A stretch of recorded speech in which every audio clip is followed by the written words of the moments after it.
हे आयसोप्रोपिलीन मीठ आहे किंवा पाण्यात विसळत नाही, यामुळे हे जास्त काळ जमिनीत टिकू शकते। तर हे 9 ते 197 दिवस राहू शकते। त्यामुळे याचा जो घटक आहे AMP ट्रायजे सेल्युलोज डिग्रेडेशन करणारे जे जीवाणू आहे, फक्त अशा जीवाणूंची संख्या इथं वाढते। मुळाची जोडणी कमी होते, ज्यामुळे चना तूर सारख्या पिकावर मर रोग येत असतो, त्यांची हालचाल ही कमी होते फक्त एका आठवड्यात। ग्लायफोसेट हे एक चिलेटिंग एजंट असल्यामुळे फॉस्फेटला रिप्लेस करता आणि त्याच्या जागी योगेश भाऊ किटे यांनी प्रश्न विचारलेला आहे की गेल्या 2-3 वर्षापासून आम्ही तूर पिकावर ग्लायसेल आणि कांद्यातील जे तणनाशक आहे याचा वापर करत आहोत, तर याचा काय फायदा किंवा काय नुकसान होऊ शकते याच्याविषयी व्हिडिओ बनवा असा त्यांचा प्रश्न होता।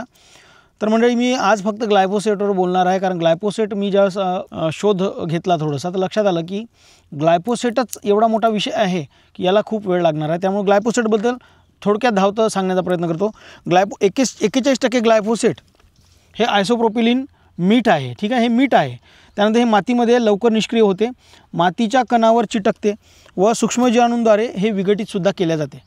म्हणजे असे याचे थोडेसे प्लस पॉईंट आहे ज्यामुळे फायदा आपल्या पिकाला होतो। त्यामुळे हे मातीत हालचाल करत नाही किंवा पाण्यात विसळत नाही, पण जमिनीतील pH, ऑर्गॅनिक कार्बन किंवा फॉस्फरस किंवा जमिनीची धूप आहे, यामुळे हे जास्त काळ जमिनीत टिकू शकते। याचे जीवाणूद्वारे विघटन होऊन अमिनो मिथिल फॉस्फॅनिक ॲसिड तयार होते, सोबतच ग्लायक्झिलिक ॲसिड सुद्धा याचे तयार होते। याचे विघटन हे मातीचा प्रकार, तापमान, हवा आणि जीवाणूंची उपलब्धता किती आहे याच्यावर याचे विघटन अवलंबून असते।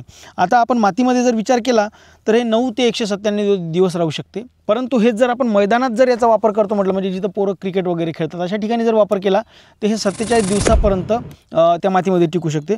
सोबतच हे थंड जागी किंवा म्हणजे ऑक्सिजनची जिथं कमतरता आहे किंवा थंड प्रदेशात हे जास्त काळ तुमच्या जमिनीमध्ये टिकणार आहे। त्यानंतर याचा जो घटक आहे AMPA म्हणजे अमिनो मिथिल फॉस्फॅनिक ॲसिड, हा जो घटक तयार होणारा घटक आहे, हा घटक जास्त काळापर्यंत तुमच्या जमिनीत राहून तुमच्या मातीमध्ये विषारी परिणाम तयार करू शकतो। ग्लायफोसेट 41% हे जे आहे हे सूक्ष्मजीवाणूंमध्ये कार्बन, नायट्रोजन आणि फॉस्फरस यांना हे पुरवतं, त्यामुळे यांची संख्या वाढते। परंतु त्यामुळं जे काही फायदेशीर जीवाणू आहे, जसं ॲसिडोबॅक्टर जे सेल्युलोज डिग्रेडेशन करणारे जे जीवाणू आहे किंवा फ्लोरोसंट स्पुडोमोनास नावाचे जे जीवाणू आहे, याच्यासारखे जे फायदेशीर जीवाणू आहे, अशा सूक्ष्मजीवाणूंची संख्या कमी होते। परंतु जे ग्लायफोसेट प्रतिकार करणारे जे जीवाणू आहे, म्हणजे ग्लायफोसेटला जे प्रतिकार करू शकतात, फक्त अशा जीवाणूंची संख्या इथं वाढते। त्यानंतर हे जसं ॲबॅस्क्युलर मायकोरायझल फंगस जे आहे, या फंगसला सुद्धा विपरीत परिणाम या फंगसवर हे करते। ग्लायफोसेटच्या वापरामुळे जे बीजाणू आहेत मायकोरायझाचे, या बीजाणूंची उगवण हे 40% कमी होते। त्यानंतर याच्यामुळं जे अन्नद्रव्य मायकोरायझामुळे जे अन्नद्रव्य पिकाला मिळतात किंवा पाणी पिकाला मिळते, याच्यामध्ये ते अडचण निर्माण करते। यामुळं मुळाची जोडणी कमी होते, जसं मायकोरायझा जमिनीमध्ये असते आणि ती सिम्बायोटिक असोसिएशन करते झाडाच्या मुळासोबत, ते असोसिएशन कमी होते, म्हणजे झाडाच्या मुळासोबत त्याची जोडणी कमी होते, परिणामी पिकावर त्याचे विपरीत परिणाम दिसतात। ग्लायफोसेट 41% याचा वारंवार वापर केल्याने फ्युजेरियम नावाची जी बुरशी आहे, ज्यामुळं चना तूर सारख्या पिकावर मर रोग येत असतो, याचं प्रमाण वाढते, कारण फ्युजेरियम सारख्या बुरशीचं प्रमाण वाढल्यामुळं पिकावर मर रोगाचं प्रमाण वाढते आणि झाडाची रोगप्रतिकारक शक्ती इथं कमी होते। गांडूळ हे जमिनीतील मातीची संरचना सुधारतात, सोबतच मातीमध्ये हवा खेळती राहण्यास मदत करतात, अन्नद्रव्याची उपलब्धता करून देतात। परंतु ग्लायफोसेटची फवारणी झालेली जागा हे टाळतात, म्हणजे त्या जागेवर ते शक्यतो राहत नाही। त्यामुळं कारण काय की त्यांची जर ग्लायफोसेट मारलेली जर जागेत त्यांनी जर वावरतो म्हटलं तर त्यांची हालचाल ही कमी होते। सोबतच त्यांचे जे कुकून असतात, म्हणजे त्यांचे जे अंडे आहेत, हे अंडे फुटण्याचे प्रमाण 43% कमी होते। पिल्लांची संख्या आणि पिल्लांचं वजनसुद्धा तिथं कमी होतं। शरीरातून बाहेर टाकलेले जे विष्ठेचं प्रमाण आहे हे 46% कमी होते। म्हणजे तुम्हाला माहीत आहे गांडुळाची विष्ठा हेच आपल्या पिकासाठी अन्नद्रव्य म्हणा किंवा ऑर्गॅनिक कार्बन वाढवण्याचं काम करत असते, आणि त्या विष्ठेचं प्रमाण 46% म्हणजे जवळपास 50% त्याचं प्रमाण कमी होते। आणि हे सगळं होते किती दिवसात, तर फक्त एका आठवड्यात। म्हणजे आज तुम्ही तणनाशक मारलं तर 8 दिवसातच ते तुम्हाला तशा प्रकारचे रिझल्ट तिथं दुष्परिणाम तुमच्या पिकात पाहायला मिळतात। आणि जर ग्लायफोसेट 132 दिवसापेक्षा जास्त जर आपल्या जमिनीत राहिलं आणि गांडूळ जर त्याच्या संपर्कात 132 दिवसाच्या वर राहिलं तर त्याचे डायरेक्ट जेनेटिकमध्ये चेंजेस येतात। गांडूळ बारीक राहणे किंवा गांडुळाचे प्रजनन शक्ती कमी होणे, अशा प्रकारचे भरपूर सारे साईड इफेक्ट तिथं पाहायला मिळतात। ग्लायफोसेट हे एक चिलेटिंग एजंट असल्यामुळं मॅंगनीज, फेरस, बोरॉन आणि झिंक सारख्या अन्नद्रव्यांना ते बांधून ठेवते, त्याच्यामुळे ते अन्नद्रव्य पिकांना उपलब्ध होत नाही।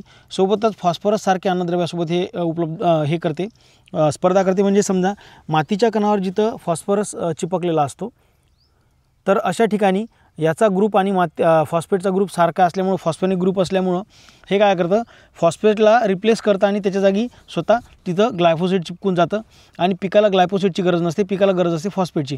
त्यामुळं जमिनीत तुम्ही फॉस्फरस टाकलाय बी म्हणजे सिंगल सुपर फॉस्फेट टाकूनसुद्धा तुमच्या पिकाचं खोड बनत नाही किंवा झाड पिवळं पडणे किंवा झाडांना फुलं कमी लागणे, अशा प्रकारचे साईड इफेक्ट तुम्हाला तिथं दिसतात. तुम्ही म्हणाल बाबा मी तर खतं टाकले भरपूर सारे तरी रिझल्ट काय येत नाही, त्याचं कारण हे सुद्धा एक असू शकतं. त्यामुळं खतांची उपलब्धता कमी होते, मातीची रचना बिघडते, पाण्याचे शोषण कमी होते आणि जमीन टणक होते. म्हणजे आपण जे म्हणतो ना तणनाशक मारल्यानंतर जमीन टणक झाली, त्याचं हे एक मुख्य कारण असू शकते. थोडक्यात या व्हिडिओचं तात्पर्य काय, तर जीवाणूंची रचना बदलते, संवेदनशील जाती नष्ट होतात, रोगकारक जीवाणू वाढतात, सतत थोडे थोडे AMPA म्हणजे अमिनो मिथिल फॉस्फेनिक ॲसिड हे जमा होत राहते, त्यामुळे जमीन हळूहळू विषारी होत जाते. मायक्रोरायझा किंवा गांडूळ यांच्यावर विपरीत परिणाम होतात, यांच्या जाती डायरेक्ट नष्ट होतात. आता जर आपण शिफारस केलेल्या मात्रेत जर याचा वापर केला तर तेवढ्या मोठ्या प्रमाणात याचे साईड इफेक्ट पिकावर दिसणार नाही. परंतु आपल्याला सवय अशी पडलेली आहे की आपण शिफारस केलेल्या मात्रेपेक्षा खूप मोठ्या प्रमाणात म्हणजे डायरेक्ट दुप्पट आपण याचा वापर करतो, त्यामुळे याची निश्चित विपरीत परिणाम आपल्याला दिसणे आहे, हे लक्षात घ्या.